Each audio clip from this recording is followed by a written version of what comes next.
नमस्कार विद्यार्थी मित्रांनो, इन्फिनिटी इंजिनिअरिंग अकॅडमी मध्ये आपणा सर्वांचं स्वागत आहे। नुकताच आरटीओ एएमव्हीआय 2020 पूर्व परीक्षेचा निकाल लागलेला आहे आणि त्याचा कट ऑफ जाहीर झालेला आहे, ज्याच्यावरनं तुम्हाला लक्षात आलं असेल की 240 जागांसाठी 4444 विद्यार्थी हे एलिजिबल झालेले आहेत। म्हणजे एका पोस्ट साठी 18.5 स्टुडंट्स आर एलिजिबल। म्हणजे नक्कीच तुम्हाला जर एक सीट तुमची मिळवायची असेल तर तुमची स्ट्रॅटेजी, मेन्स बद्दलची स्ट्रॅटेजी, मेन्स एक्झामिनेशन देण्याची स्ट्रॅटेजी ही परफेक्ट असली पाहिजे। नुसती ती प्लॅनिंग करून चालणार नाही, तर ऑन ग्राउंड ती तुम्हाला एक्झिक्यूट करता आली पाहिजे। या व्हिडिओच्या माध्यमातून आपण मेन्स साठीची स्ट्रॅटेजीजवर डिस्कस करणार आहोत। व्हिडिओ शेवटपर्यंत बघायला विसरू नका। आमच्या चॅनलला सबस्क्राइब करा। या पर्टिक्युलर व्हिडिओच्या डिस्क्रिप्शन सेक्शन मध्ये खूप साऱ्या व्हिडिओच्या लिंक्स दिलेल्या आहेत, ज्या तुम्हाला मेन्स साठीच्या स्ट्रॅटेजी, वेगवेगळे विषय, प्रीवियस इयर क्वेश्चन पेपरचा एनालिसिस हे बघायला मिळणार आहेत। तर डिस्क्रिप्शन सेक्शन मध्ये जरूर तिथे तुम्ही बघा। तर आता आपण पर्टिक्युलर या सेक्शन मध्ये जर आपण बघितलं की नुकताच आरटीओ प्रीचा कट ऑफ जाहीर झालेला आहे मित्रांनो। आम्ही जो टेंटेटिव्ह कट ऑफ दिलेला होता आणि जो ऍक्च्युअल कट ऑफ लागलेला आहे याच्यामध्ये खूपच साम्य आहे आणि जवळपास तो सारखा आहे। जर तुम्ही बघितलं कॅटेगरी असेल किंवा ओपन पर्टिक्युलर जनरल कॅटेगरी असेल तर त्याच्यामध्ये जो कट ऑफ आहे तो अराउंड 36 आहे।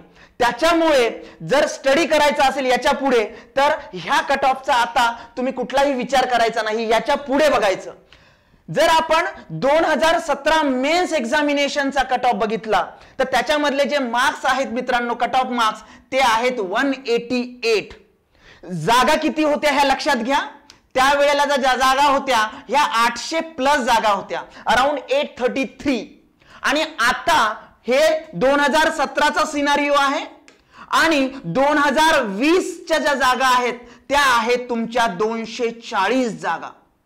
मग आता याच्यावरनं तुम्हाला लक्षात येईल की हा जो कट ऑफ आहे हा कट ऑफ नक्कीच एवढा नसणार आहे, खूप कॉम्पिटिशन असणार आहे। आणि अशा वेळेस जर तुम्ही प्रॉपर स्ट्रॅटेजी वापरली, प्रॉपर प्लॅनिंग केलं आणि ते एक्झिक्यूट केलं, तसा अभ्यास केला तर तुमची पोस्ट तुमच्यापासून कुणीही हिरावून घेऊ शकणार नाही। तर हे लक्षात ठेवा। आता ज्या जागा आहेत ही रिवाइज ऍडव्हर्टाइजमेंट आहे मित्रांनो। म्हणजे एसईबीसी जो पर्टिक्युलर रद्द झालं त्याच्यानंतरच्या ह्या रिवाइज जागा आहेत। टोटल ज्या वॅकन्सीज आहेत त्या 240 आहेत, त्याच्यामध्ये कुठलाही फरक पडलेला नाही। ओके, तर त्याच्यामध्ये कुठलाही फरक पडलेला नाही। एक मिनिट। ओके, तर ह्या ज्या जागा आहेत या टोटल 240 जागा आहेत। ओके, फक्त पर्टिक्युलर ज्या कॅटेगरी वाईज जागा आहेत त्याच्यामध्ये फरक पडलेला आहे। तर 240 जागांसाठी आपण पर्टिक्युलर ह्या 4444 विद्यार्थी जे आहेत ते इलिजिबल झालेले आहेत। टोटल सब्जेक्ट तुम्हालाही माहिती आहे, सेक्शन ए मध्ये 1 मिनिट, सेक्शन ए मध्ये जे 7 विषय आहेत, 7 सब्जेक्ट्स आर देअर। ओके, याच्यामध्ये जर तुम्ही बघितलं तर 4 विषय असे आहेत मित्रांनो, याच्यामध्ये टोटल 80 प्रश्न जे आहेत, 80 MCQs are from that particular 4 subjects. तर नक्कीच याचं वेटेज जास्त आहे। तुमचं जर मेकॅनिकल असेल तर तुम्ही नक्की सेक्शन बी सिलेक्ट केला असेल अलॉंग विथ ए। इथले सब्जेक्ट आहेत तुमचे 3।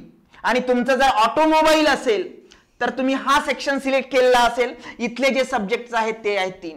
टोटल तुम्हाला किती सब्जेक्ट्स द्यायचे आहेत तर टोटल 10 सब्जेक्ट्स तुम्हाला द्यायचे आहेत। हे वेटेज वाईज खूप महत्वाचं आहे, कारण याच्यावरनं तुम्ही स्ट्रॅटेजी तुमची तयार करायची आहे। आता सगळ्यात महत्वाचं जो एनालिसिस आहे, पेपरचा एनालिसिस, किती क्वेश्चन्स आहेत तुम्हाला माहिती आहे?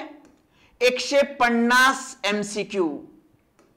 प्रत्येक MCQ ला 2 मार्क, म्हणजे तुमचे टोटल मार्क्स किती झालेत मित्रांनो?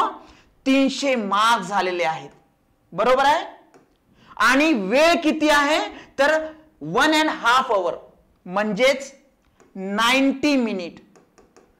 तुम्ही जर याच्यावरनं कॅल्क्युलेट केलं तर एका MCQ साठी तुम्हाला किती वेळ मिळणार आहे? एक नियरली किंवा अप्रॉक्सिमेट आपण म्हणू शकतो की 1.67 मिनिट। ओके.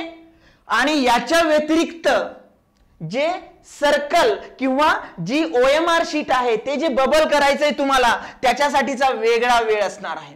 त्याच्यामुळे ह्या गोष्टी सुद्धा टाइम मॅनेजमेंट मध्ये येतात आणि हे तुम्हाला परफेक्ट जमलं पाहिजे. त्याचं एकमेव सोल्युशन काय आहे तर खूप साऱ्या टेस्ट घरी किंवा क्लासमध्ये अटेम्प्ट करणे आणि त्याची प्रॅक्टिस करणे हे खूपच महत्वाचं आहे. आता स्पेसिफिक किती विद्यार्थी सिलेक्ट झालेले आहेत? 4444 विद्यार्थी. किती पोस्ट साठी झालेले आहेत तर फक्त 240 पोस्ट साठी. म्हणजे जर आपण पोस्ट टू स्टुडंट रेशो जर काढला तर तो आहे 1:18.5. म्हणजे एका पोस्ट साठी एक साधारणतः 18.5 कॅन्डिडेट्स आर इलिजिबल आणि त्याच्यापैकी सिलेक्ट किती होणार? फक्त एक. मग तुमचा जो सेफ स्कोर असणार आहे किंवा असायला पाहिजे तो किती असायला लागेल हे लक्षात घ्या. 2017च्या एक्झाम मध्ये किती जागा होत्या तर आताच मी सांगितलं अराउंड 833. ओके. तिथला जो टॉपर होता त्याला 238 मार्क होते. ओके. आणि आता किती जागा आहेत 2020 मध्ये? 2020 मध्ये जागा आहेत 240. मग 240 व्या रँकवर जो विद्यार्थी 2017 मध्ये होता त्याला किती मार्क होते तर हे सगळं खूप महत्वाचं आहे. तर त्याला मार्क होते 186. 186 याची रँक होती 240वी. म्हणजे एक गोष्ट तुम्ही लक्षात घ्या की आता 240 जागा असताना जर तुम्हाला सिलेक्ट व्हायचं असेल तर यू मस्ट हॅव अराउंड 186 किंवा त्याच्यापेक्षा नक्कीच जास्त. म्हणजे 190 मार्क तुम्हाला हे असलेच पाहिजेत तर आणि तरच आपण कुठेतरी कन्फर्मेशन म्हणू शकतो की आपल्याला सिलेक्शन होणार आहे. परत कॅटेगरी वाईज अजून डिफरंट येते लक्षात. मग आता पोस्ट टू स्टुडंट रेशो मी तुम्हाला सांगितला 1:18.5 आणि माझ्या दृष्टीने जो सेफ स्कोअर आहे की बाबा तेवढा स्कोअर मिळाल्यानंतर I am always talking for the higher end, higher specific post किंवा हायर मार्क. त्या केसमध्ये जो सेफ स्कोअर असणार आहे तो अराउंड 220 असायला पाहिजे. आपण एक जर स्पेसिफिक टॉलरन्स त्याला कन्सिडर केला तर 210 to 220 पण त्याच्यापेक्षा खाली नाही. हा तुमचा सेफ स्कोर असला पाहिजे. Always think about the top most bench level and that is a 220 marks. मग आता माझा स्कोअर जो सेफ स्कोअर मी म्हणतोय तो 220 आहे. मग 220 सेफ स्कोअर साठी मला किती प्रयत्न करावे लागतील हे सुद्धा लक्षात घ्या. 220 चा मी सेफ स्कोअर म्हणतोय. मग 220 सेफ स्कोअर असायला पाहिजे तर मी किती क्वेश्चन्स अटेम्प्ट केले पाहिजे तर माझ्या दृष्टीने तुम्ही 135 प्लस क्वेश्चन्स हे अटेम्प्ट केले पाहिजे. इथे परत टाइम मॅनेजमेंटची गोष्ट लक्षात घ्या. तुम्ही जर 135 MCQ अटेम्प्ट करणार असाल किंवा त्याच्यापेक्षा जास्त तर राहिलेले जे MCQ आहेत किती राहिले तुमचे 135 जर तुम्ही केले तर 15 क्वेश्चन्स MCQ तुम्ही सॉल्व्ह करणार नाही याचा अर्थ. तर ते रीड होऊन लवकर त्याला साईडला करायचं म्हणजे त्याच्यामध्ये तुमचा वेळ जाणार नाही. म्हणजे एका MCQ ला जो 1.67 चा टाइम लागणार होता तेवढा टाइम तुम्हाला ऍडिशनल मिळालाय. कशासाठी की जे क्वेश्चन्स तुम्हाला सॉल्व्ह करायचेत किंवा अटेम्प्ट करायचेत. तर 135 प्लस MCQ हे तुमचे अटेम्प्ट झाले पाहिजेत. आणि जर मी अॅक्युरेसी लेवल म्हटली तर accuracy level must be 85 plus. 85% च्या जास्त अॅक्युरेसी लेवल असली पाहिजे तर आणि तरच तुम्हाला ते तुमचा गोल जो आहे ते अचीव करता येईल. मी जर 135 क्वेश्चनचा MCQचा 85% काढला तर एक साधारणतः वन पर्टिक्युलर 15 MCQ जे आहेत हे माझे करेक्ट आले पाहिजेत किंवा हे जे MCQ आहेत हे माझे बरोबर असले पाहिजेत. 135 अटेम्प्ट केलेत, 115 माझे बरोबर असले पाहिजेत. का?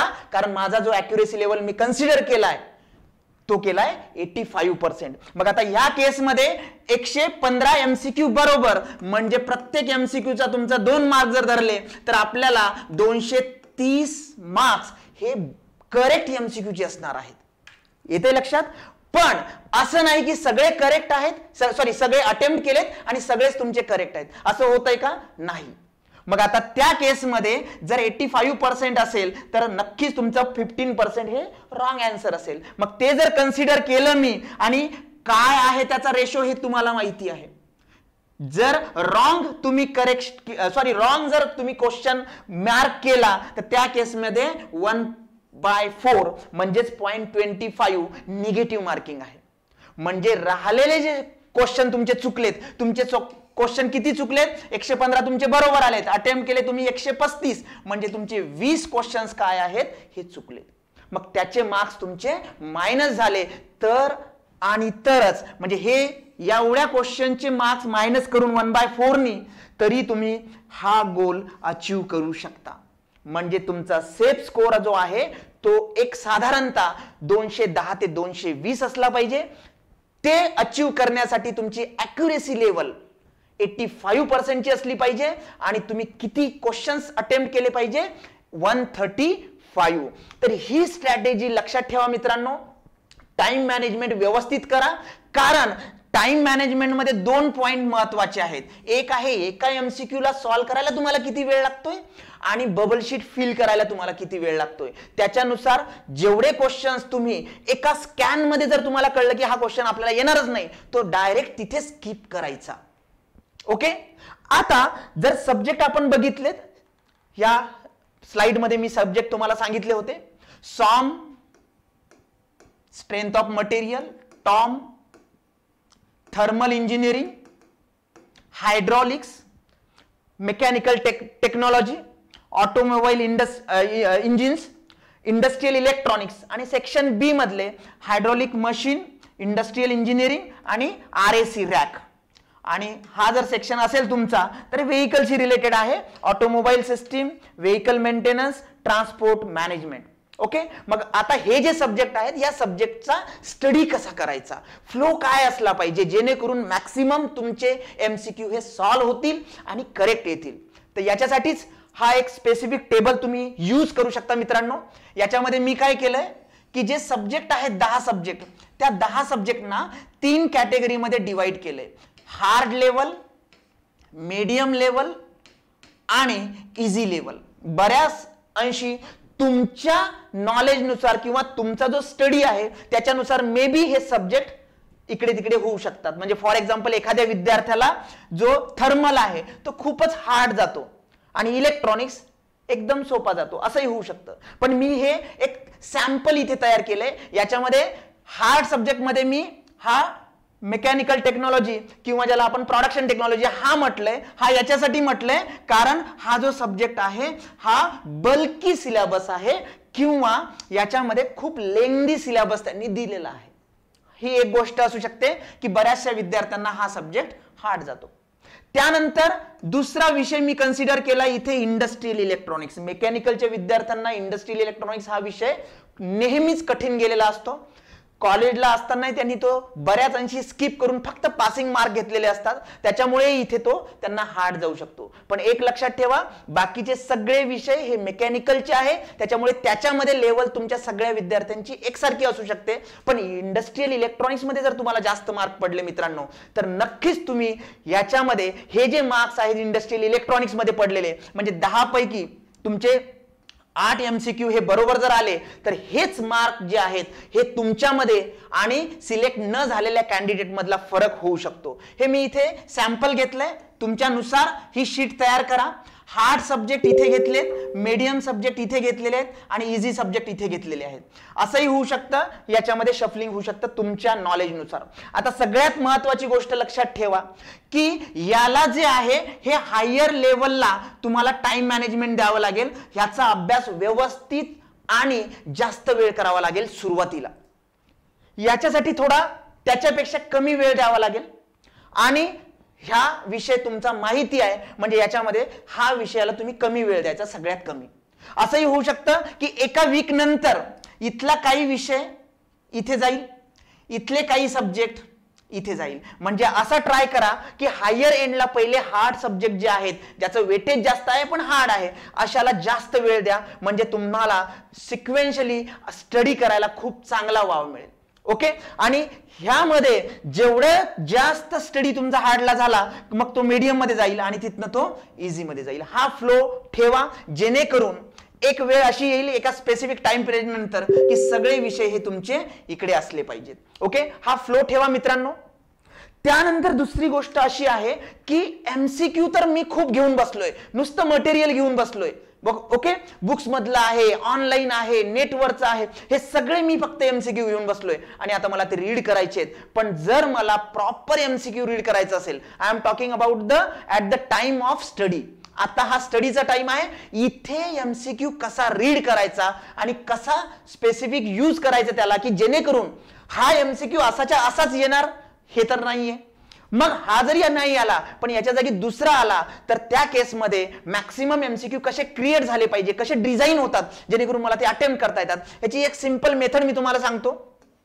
कुठलाही एमसीक्यू कसा स्टडी करायचा. फॉर एक्झाम्पल इथे मी 2017च्या एक्झाम मधला सॉमचा एक एमसीक्यू घेतलाय.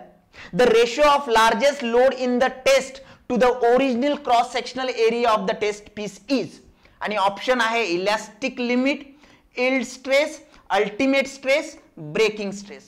आता मलाही याचा ऑप्शन माहिती नाही करेक्ट, आपण असं कन्सिडर करूया की हा जो आहे हा याचा करेक्ट ऑप्शन आहे. पण आता हा एक प्रश्न होता, एक एमसीक्यू होता, त्याचा ऑप्शन बघितलं सोडून दिला, असं करायचं नाही. आता हे चेक करायचं मित्रांनो की हे जर ऑप्शन बरोबर असेल तर मग हा का चूक आहे, हा का चूक आहे, हा का चूक आहे, किंवा याची डेफिनेशन काय, याची डेफिनेशन काय, याची डेफिनेशन काय, याची डेफिनेशन काय. म्हणजे 4 पॉइंट्स तुमचे तयार झाले. जर याची डेफिनेशन माहिती असेल तर याचा फॉर्म्युला काय आहे, याचा फॉर्म्युला काय, याचा फॉर्म्युला काय, याचा फॉर्म्युला काय. म्हणजे बघा क्वेश्चन एकच होता, 4 ऑप्शन होते, पण 4 पासनं जर आपण फॉर्म्युला आणि डेफिनेशन असे 2 पॉइंट्स त्याच्या खाली लिहिले त्या क्वेश्चनच्या, त्या एमसीक्यूच्या, तर माझ्याकडे टोटल 8 लाईन्स माझ्याकडे इन्फॉर्मेटिव्ह झाल्यात. आणि ह्या पर्टिक्युलर 8 लाईन ज्या तयार झाल्यात that is nothing but the sum information about that particular parameter. म्हणजे एकाच प्रश्नामधनं मी किती प्रश्न तयार केलेत, 8 क्वेश्चन्स तयार केलेले आहेत. ह्याच पद्धतीने त्याचा स्टडी करायचा.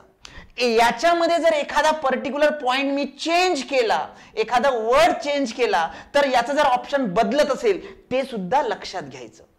म्हणजे एमसीक्यू स्टडी करताना नुसता एमसीक्यू वाचला, त्याचा आन्सर वाचला आणि सोडून दिला असं करायचं नाही.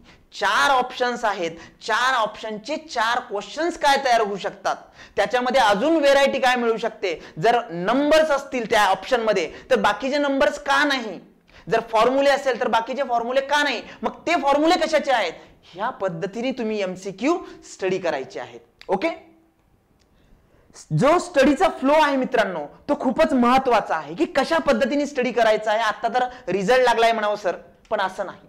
हीच सुरुवात आहे आणि ती सुरुवात परफेक्ट सिक्वेन्सने जर तुम्ही केली तर त्या केसमध्ये मॅक्सिमम जे इन्फॉर्मेशन आहे, कारण मटेरियल तुमच्याकडे खूप आहे पण ते इन्फॉर्मेटिव्ह असलं पाहिजे. ओके. आता याच्यामध्ये बघा सगळ्यात पहिली स्टेप काय आहे तर स्टडी मटेरियल, रेफरन्स बुक्स, आमच्या क्लासेसचे बुक्स किंवा टेक्स्ट बुक. रेफरन्सची वेळ मित्रांनो जवळपास निघून गेलेली आहे आणि खूप सारे स्पेसिफिक रेफरन्सेस बुक्स अवेलेबल आहेत. जर तुम्ही ते अगोदर वाचलेले असेल, त्याच्यामध्ये मार्किंग केलेली असेल, तुम्हाला रिकॉल होऊ शकत असेल, ते आणि तेच रेफरन्स बुक या स्टेजला वाचा, नाही तर रेफरन्स बुक मध्ये डोकावू नका.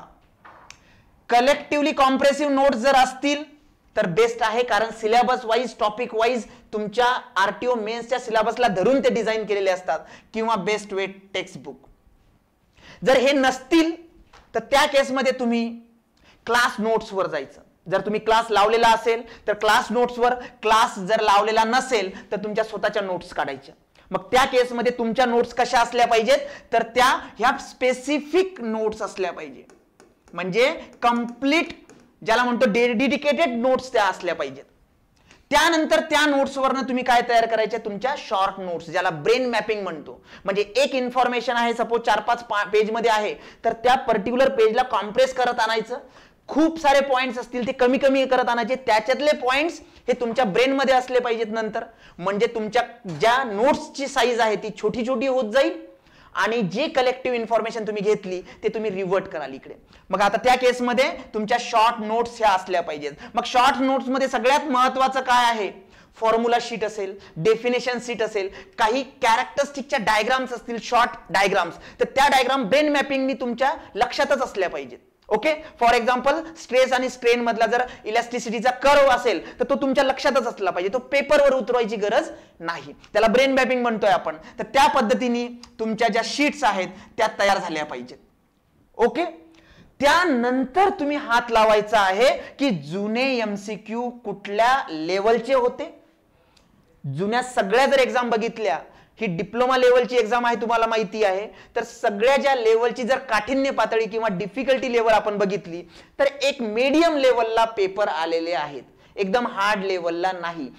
त्याच्यामुळे एमएसबीटीचा जो सिलेबस आहे तो परफेक्ट तुम्ही करायला पाहिजे. सगळ्यात महत्त्वाचं 2017 असेल, त्याच्या अगोदरच्या परीक्षा असेल, त्याचे प्रिव्हियस इयर क्वेश्चन पेपर तुम्ही घ्यायचे, त्याचे एमसीक्यू चेक करायचे, जेणेकरून तुम्हाला माहिती पडेल की एमसीक्यूची लेवल काय आहे. त्यानंतर मित्रांनो हा स्टडी झाल्यानंतर तुम्ही सब्जेक्ट वाईज टेस्ट द्यायच्या, म्हणजे एका एका सब्जेक्टचं तुमचं परफेक्शन येईल. आणि त्यानंतर क्विक रिव्हिजन करायची. हे जे सगळं करतोय आपण हे सगळं फ्लो आहे मित्रांनो. आणि एकदा का तुमचं सगळं स्पेसिफिक स्टडी झाला, प्रिव्हियस इयर क्वेश्चन पेपर बघितले आणि त्यानंतर तुम्ही सब्जेक्ट वाईज टेस्ट दिल्या, then you are eligible or we can say that ready to go for the full syllabus test. त्यानंतरच फुल सिलेबस टेस्टला हात लावा. कारण बऱ्याचदा काय होतं की सुरुवातीलाच फुल सिलेबस टेस्टला हात लावला, एखादा विषय जर त्याच्यामधला आला नाही तर डिमॉरलाइज व्हायला होतं. असं होऊ देऊ नका आणि शेवटच्या स्टेजला तुम्ही मॉक टेस्टला किंवा फुल सिलेबस टेस्टला जा. तर हा फ्लो तुम्ही लक्षात ठेवा मित्रांनो, ज्याचा नक्कीच तुम्हाला फायदा होईल. मी आताच सांगितलं की रेफरन्स बुक्सची वेळ निघून गेलेली आहे. कॉम्प्रेसिव्ह नोट्स साठी जर तुम्ही बघाल तर इन्फिनिटीचे सेक्शन ए प्लस बी किंवा सेक्शन ए प्लस सी ह्या कॉम्प्रेसिव्ह नोट्स फक्त 750 रुपयामध्ये आमच्या वेबसाईटला अवेलेबल आहे. याच्यामध्ये टॉपिक वाईज जे बुक्स आहेत सेक्शन वाईज दिलेले आहेत, म्हणजे सगळे 10ही सब्जेक्ट याच्यामध्ये कव्हर होतात. आणि जे आता मी सांगितलं की प्रिव्हियस इयर क्वेश्चन पेपरचे जे बुक आहे, सगळ्या जुन्या एक्झाम्सचे MCQ with explanation, with detail explanation इथे दिलेले आहेत मित्रांनो. हे जर तुम्हाला घ्यायचं असेल तर तुम्ही नक्कीच घेऊ शकता. आमच्या बॅचेस पुणे, औरंगाबाद, नागपूर आणि नाशिक इथे लवकरच सुरू होणार आहेत. त्या बॅचची इन्फॉर्मेशन मी थोडक्यात तुम्हाला सांगतो की या बॅच मध्ये आम्ही नेमकं काय घेणार आहोत. इथे मी पुणे आणि औरंगाबाद इथल्या डेट डायरेक्टली सांगतोय. पुण्याची बॅच 29 ऑगस्टला सुरू होणार आहे आणि औरंगाबादची बॅच 1 सप्टेंबरला सुरू होणार आहे. टायमिंग असणार आहे पुण्याच्या बॅचचा 8 ते 1 आणि औरंगाबादच्या बॅचचा सुद्धा 8 ते 1. आणि राहिलेले जे 2 लोकेशन आहे नागपूर आणि नाशिक, इथले आमचे सेमिनार आहेत सुरुवातीला मित्रांनो. तुम्ही जर टेलिग्राम चॅनलला असाल जॉईन तर तुम्हाला नक्कीच माहिती असेल. तर त्या पर्टिक्युलर सेमिनार मध्ये तिथल्या डेट्स ह्या तुमच्या जाहीर होतील.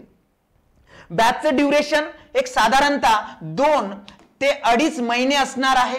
जर लवकरच डेट्स जाहीर झाल्या तर हा पिरियड जो आहे हा कमी मिळणार. त्या केसमध्ये वाढवून लेक्चर्स किंवा ज्याला आपण म्हणतो की ड्युरेशन जे आहे डेचं क्लासेसचं हे वाढवून आम्ही प्रोव्हाइड करू आणि तुमचा सिलेबस त्या स्पेसिफिक टाइम पिरियड मध्ये कंप्लीट करू. आताच मी सांगितलं की 8 AM to 1 PM हा रेग्युलर टायमिंग असणार आहे आरटीओच्या बॅचचा, पुणे औरंगाबादचा. आणि त्यामध्ये जर हे जे रिझल्ट जर तुमचा पर्टिक्युलर डेट जर लवकर जाहीर झाली तर त्याच्यामध्ये हा जो वेळ आहे हा नक्कीच वाढवण्यात येईल. हे सगळे सब्जेक्ट्स आम्ही कव्हर करणार आहोत. सेक्शन ए, सेक्शन बी किंवा section A plus section C. ज्या विद्यार्थ्यांचा सेक्शन सी आहे तो सुद्धा आम्ही कव्हर करणार आहोत. 10 विषय कुठले आहेत तुम्हालाही माहिती आहे. त्यानंतर या कोर्समध्ये जे विद्यार्थी आमच्या बॅचेसला, ऑफलाईन बॅचेसला ऍडमिशन घेतील त्यांच्यासाठी बघा ऑफलाईन टेस्ट असणार आहे फ्री. प्रत्येक विषयाच्या 3 ह्या असणार आहेत, म्हणजे 3 पर सब्जेक्ट, म्हणजे टोटल 10 विषय म्हणजे 30 ऑफलाईन टेस्ट असणार आहेत. आणि 3 ज्या आहेत त्या फुल सिलेबस टेस्ट असणार आहेत. सब्जेक्ट वाईज 30 आणि ज्या फुल सिलेबस टेस्ट आहेत ऑफलाईन त्या 3, आमच्या ऍप मध्ये ज्या ऑनलाईन टेस्ट आहेत त्या सुद्धा आम्ही मित्रांना प्रोव्हाइड करणार आहोत. प्रत्येक विषयाच्या 2 याच्याप्रमाणे 20 टेस्ट आणि फुल सिलेबस 3 अशा टोटल स्पेसिफिक 56 टेस्ट आपण प्रोव्हाइड करणार आहोत मित्रांनो. त्याच्या व्यतिरिक्त क्लास वर्कशीट हा एक कन्सेप्ट आमच्याकडे आहे, जे टॉपिक वाईज एमसीक्यूज आहेत. टॉपिक वाईज एमसीक्यू आम्ही वर्कशीटच्या फॉर्म मध्ये क्लासमध्ये त्या विद्यार्थ्यांकडून सॉल्व्ह करून घेतो आणि नंतर त्याच्यामध्ये एक्सप्लेनेशन सेशन ठेवतो. तर अशा टोटल ज्या टेस्ट असणार आहेत त्या टेस्ट विद्यार्थ्यांना फ्री मिळणार आहे या बॅच मध्ये ऍडमिशन घेतलेल्या. त्याच्या व्यतिरिक्त जे आताच मी बुक्स दाखवले, प्रिव्हियस इयर क्वेश्चन पेपर आणि कॉम्प्रेसिव्ह नोट्स, तर ह्या ज्या नोट्स आहेत मित्रांनो इन्फिनिटी अकॅडमीच्या, ह्या तुम्हाला म्हणजे ज्यांनी ऍडमिशन घेतली त्या विद्यार्थ्यांना प्रिंटेड प्राइस मध्ये मिळणार आहे, म्हणजे खूप लो कॉस्ट मध्ये मिळणार आहे. या बॅचचे फीचर्स बघा मित्रांनो, नक्कीच तुम्हाला माहिती आहे 2017च्या एक्झामिनेशन मध्ये 150 सिलेक्शन्स आहेत. IAS गेट लेवलच्या फॅकल्टीज तुम्हाला माहिती आहे, फॅकल्टीज कुठल्या लेवलच्या आमच्याकडे काम करतात. MCQ सॉल्विंग सेशन असणार आहेत, रिव्हिजन सेशन असणार आहे एक्झामच्या अगोदर, आणि ऑफलाईन आणि ऑनलाईन अशा मिळून 56 टेस्ट जसं मी आता सांगितलं ह्या सगळ्या टेस्ट असणार आहेत. तुम्हाला जर ऍडमिशन घ्यायची असेल मित्रांनो तर 7887811411 ह्या क्रमांकावर तुम्हाला कॉल करायचा आहे. सगळ्या बॅचेसचे डिटेल्स तुम्हाला आमची टीम कळवेल. आणि जर तुम्हाला डायरेक्ट ऍडमिशन घ्यायची असेल तर ही लिंक डिस्क्रिप्शन सेक्शन मध्ये सुद्धा दिलेली आहे. डायरेक्ट तुम्ही आमच्या कुठल्याही लोकेशनसाठी ऍडमिशन घेऊ शकता मित्रांनो. जसं मी आता सुरुवातीला सांगितलं की या व्हिडिओच्या डिस्क्रिप्शन सेक्शन मध्ये वेगवेगळे जे युट्यूबवर आमचे व्हिडिओज आहेत RTO मेन्सशी संबंधित, या सगळ्या व्हिडिओची लिंक डिस्क्रिप्शन सेक्शन मध्ये दिलेली आहे. ते व्हिडिओ तुम्ही नक्की बघा, त्यांचा फायदा तुम्हाला होईल. ओके, तर ह्या पद्धतीने मित्रांनो जर तुम्ही स्टडी केला तर नक्कीच तुम्ही सक्सेसफुल व्हाल. त्या 240 पैकी एक जागा आपली समजायची आणि बाकीचा विचार करायचा नाही. हीच तुमची स्ट्रॅटेजी असली पाहिजे. ही स्ट्रॅटेजी फक्त ऑन पेपर नाही तर ती तुम्हाला एक्झिक्यूट करायची आहे मित्रांनो. नक्कीच तुम्ही याच्यामध्ये सक्सेसफुल व्हाल. जर तुम्हाला काहीही क्युरीज असेल तर कमेंट सेक्शन मध्ये कमेंट करा आणि आमच्या YouTube चॅनलला सबस्क्राईब करायला विसरू नका. Thank you very much.